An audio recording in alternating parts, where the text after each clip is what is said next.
Hello guys, kamusta kayo? Mag-share na naman ako sa inyo ng hair tutorial. Topic natin today, merong nag-message sa akin, nag-comment sa aking video. Sabi niya, madalas sir, sa previous color ako nahihirapan paano ma-achieve. So yun yung topic natin today guys. Share ko sa inyo kung paano. Sa mga nagkukulay na ng buhok o meron ng konting kalaman o nagtatrabaho sa salon o nagkukulay na ng buhok, DIY man o nagsiservice. Pagdating sa previous color guys na magkukulay ka ng buhok, susundan lang natin yung color level, no? At tinatawag nating underlying pigments at saka color level. So, meron akong video ginawa nito previously. So, una natin gagawin is titignan natin yung color level nung previous color. Kasi yung previous color guys, may color level talaga yun siya. Kung nilagay nyo siya ganito, kung nag-fade, may +1 yan siya. Yung nag-lighten, no? So, color level natin titignan. Yung color level guys, pwede siyang i-search sa Google Chrome. Meron din akong video nan, color level. Nag-start siya, 1 hanggang 9. So, makikita mo yun siya pag 9, yellow. Yung 8 is yellow-orange, and then yung 7 is orange, and then yung 6 is red-orange, 5 is red, and then pababa, hindi na natin, kasi yung darker shades, hindi naman natin siya visible na, dark na talaga yun. So yun guys, so makikita nyo pag yung hair ng previous color is may pagka yellow-orange, kasi nagpipade niya, matik yan, level 8. Tapos medyo orange siya, yung excuse me, yung medyo orange yung kanyang previous color, kahit ano pang shades ng pinatong dyan, medyo may pagka-orange pag nag-fade na. Level 7 yan guys. Tapos pagka reddish-orange naman, level 6 yan. So ganun magde-determine ng previous color. Pag tingin nyo medyo yellow-orange, level yan siya, 8. Doon mo na siya titignan next yung kanyang virgin hair naman. Halimbawa, yung may previous color na medyo mahaba na, tapos may may virgin hair na siyang mga ganito, doon mo naman i-check kung anong level naman yung kanyang virgin hair. Doon ka mag-check naman. So, bali, yung previous color here is level 7. Medyo orange siya. Na-check nyo siya na medyo orange, level 7. And then dito naman, next nyo is yung virgin hair.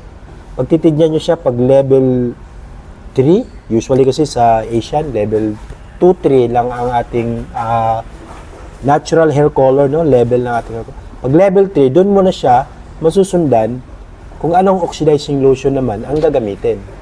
Halimbawa, level 7 dito, target mo is level 7 naman na kulay. So, ito level 3. So, kailangan mo ng 4 level lighter kasi level 7 ngayon target. So, doon naman papasok next yung oxidizing lotion. So, gamit ka, ano bang oxidizing lotion na kayang magpapa-level 4? Makakalip ng color level 4, ng level 4 na oxidizing lotion. 12%. So, gagamit ka ng 12% from here. And din sa roots naman, kasi nagpa-+1, gamit ka ng 9%. So, ma-achieve na niya yung level 7.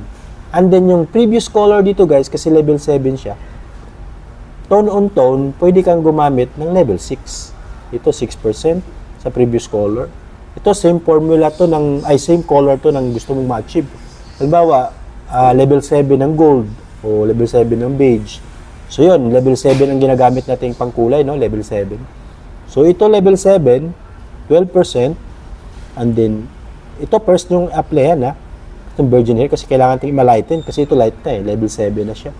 So ito gagawin natin level 7 ang target. 12% oxidizing lotion kasi nakita nyo yung virgin hair is level 3. And then, 9% naman oxidizing lotion gagamitin din dito. Para magpantay siya, maabot yung level 7.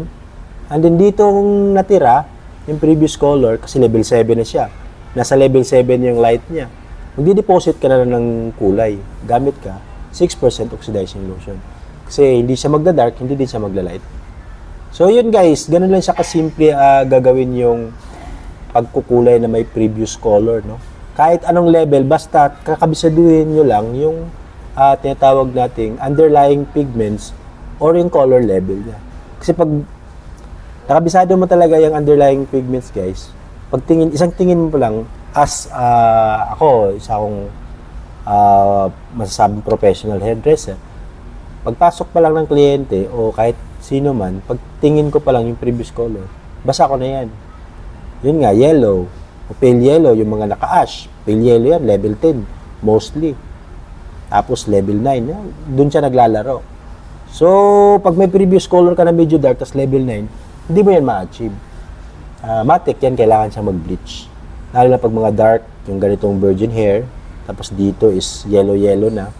Pag-apply mo dyan, hindi yan siya magpapantay kasi masyadong malayo yung 9 kaysa level 3. So, remember, ang ating walang bleach na color is umaabot lang siya ng level 4. Ilalight, no? So, usually Asian tayo, 2 at saka 3 yung natural virgin hair natin na level. So, yung 9, kailangan mo pa siya ng 7 level lighter. So, hindi siya kayang i-apply without bleach. So, yun lang guys. Ito lang yung share ko sa inyo. Kailangan yung una, alamin talaga kung anong level yung previous color. And then next, anong level ng virgin hair. Tapos doon na papasok, anong gagamiting oxidizing lotion. At yung target nyong color, kung anong gagamitin yung color, no? So yun guys, sana meron kayong natutunan sa video na to. Salamat sa mga sumusuporta at sa aking mga natutulungan ng mga kababayan natin na nagsisik ng knowledge about sa pagkukulay ng buhok, paggugupit, anything about sa buhok. So hanggang dito lang ang video ko guys. Salamat sa pagsuporta. Gagawa pa tayo ng maraming video, medyo busy lang. So watch nyo lang to. Bye!